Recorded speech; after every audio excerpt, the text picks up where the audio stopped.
ಪಾಠ 12 ಅನಾರೋಗ್ಯದ ಸಿಂಹ ಪದ್ಯ. ಕಾಡಿನ ರಾಜ ಸಿಂಹರಾಯನು ಕಾಯಿಲೆ ಬಿದ್ದನು ಕೇಳಿ ಕತೆ. ಅನ್ನವೂ ಸೇರದು ನೀರೂ ಸೇರದು ರಾಜನಿಗಾಯಿತು ಬಹಳ ವ್ಯಥೆ. ಅಡವಿಯಲ್ಲಿರುವ ವೈದ್ಯರನ್ನೆಲ್ಲ ಸರದಿಯಂತೆ ಅವ ಕರೆಸಿದನು. ಡಾಕ್ಟರ್ ಜೀಬ್ರಾ ರಾಜನ ಪರೀಕ್ಷಿಸಿ ಬಾಯನ್ನು ತೆಗೆಯಲು ಹೇಳಿದನು.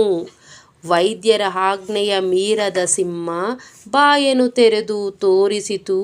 ದುರ್ವಾಸನೆಯ ಉಸಿರಿದೆ ಎಂದು ಡಾಕ್ಟರ್ ಜೀಬ್ರಾ ಹೇಳಿದನು.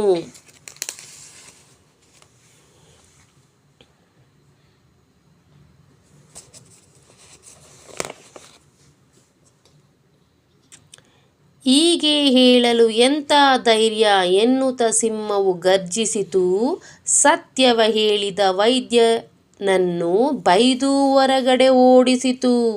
ಮುಂದಿನ ಸರದಿ ಡಾಕ್ಟರ್ ಹೈನಾ ಸಿಂಹದ ಬಾಗಿಲು ತಟ್ಟಿದಳು. ನಾಡಿಯ ಹಿಡಿದು ನೋಡಿದ ನಂತರ ಬಾಯನ್ನು ತೆರೆಯಲು ಹೇಳಿದಳು. ಎಂತಹ ಸುವಾಸನೆ ನಿಮ್ಮ ಉಸಿರಲಿ ಎನ್ನುತ್ತ ಮುಖವನ್ನು ನೋಡಿದಳು. ಸಿಂಹಕ್ಕೆ ಕೋಪವು ನೆತ್ತಿಗೆ ಏರಿ ಮುಖ ಸುತ್ತಿ ಮಾಂಡುವಿ ಎಂದಿತು. ಇರುವ ಸತ್ಯವ ಹೇಳಲು ಹೆದರಿದ ಹೈನಳನ್ನು ಹೊರಹಾಕಿಸಿತು. ನಂತರ ಸರದಿ ಜಾಣ ವೈದ್ಯನರಿ ಬಾಗಿಲು ತಟ್ಟಿ ಒಳಬಂದಿತು. ಸಾರ್ವಭೌಮರ ಉಪಚರಿಸುತ್ತಾ ಬಾಯನ್ನು ತೆರೆಯಲು ವಿನಂತಿಸಿತು. ಉಸಿರನ್ನು ಕುರಿತು ಏನು ಹೇಳುವಿರಿ ಎನ್ನುತ್ತಾ ಬಾಯನ್ನು ತೆರೆಯಿತು.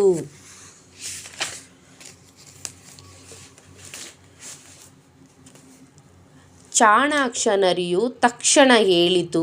ಶೀತದಿ ಮೂಗು ಕಟ್ಟಿದೆ ಒಡೆಯ, ವಾಸನೆ ಏನು ತಿಳಿಯದು ನನಗೆ ಎನ್ನುತ್ತಾ ಕೇಳಿತು ಕ್ಷಮೆಯನ್ನು. ಸಿಂಹದ ಕೋಪಕ್ಕೆ ಬಲಿಯಾಗದೆ ಪಾರಾಯಿತು ನರಿಯು. ಉಪಾಯ ಬಲ್ಲವನಿಗೆ ಅಪಾಯವಿಲ್ಲ ಎನ್ನುವುದೇ ನೀತಿಯು. ಈ ಪದ್ಯವನ್ನು ಬರೆದವರು ಅರುಣಾ ನರೇಂದ್ರ ಪಾಟೀಲ.